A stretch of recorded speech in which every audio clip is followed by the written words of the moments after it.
Syntax rules in MaxScript use some special characters with specially defined meanings. So for example, a rule, such as expr, is defined by the special characters angle brackets. An optional element is defined by the special character square brackets.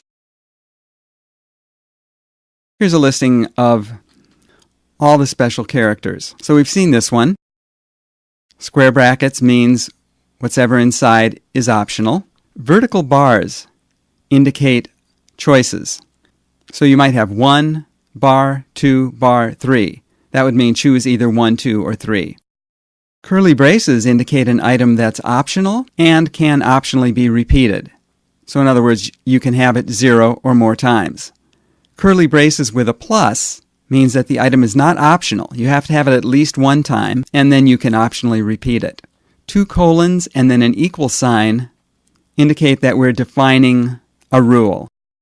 As we've seen, the angle brackets indicate a rule, and bold characters mean that you have to include that word as written. And they give an example here for expressing a number using these special characters. So for example, you can start optionally with a minus sign. You know it's optional because of the square brackets. Here we have something that conforms to the rule for a digit. It's a rule because it has angle brackets around it. And this can be repeated 0 or more times. And you know that because of the curly braces around it. Then optionally, you get a dot and something that conforms to the rule for digit. Again, 0 or more times. And then everything after that is one optional part, starting here and going all the way to here. They also repeat that here. It's optional because it's in these square brackets.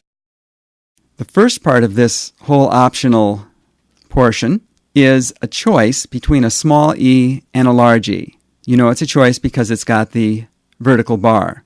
Then again, optionally, it's optional because of the square brackets. You get a choice between a plus and a minus. And then you get at least one digit and possibly more digits. And that's indicated by the curly braces with the plus sign. And here they give an example of how the double colon equals is used. It's saying program, that is the rule program, is defined as at least one expression. That is, with curly braces around it and a plus sign. So that's an introduction to how these special characters are used in MaxScript syntax rules.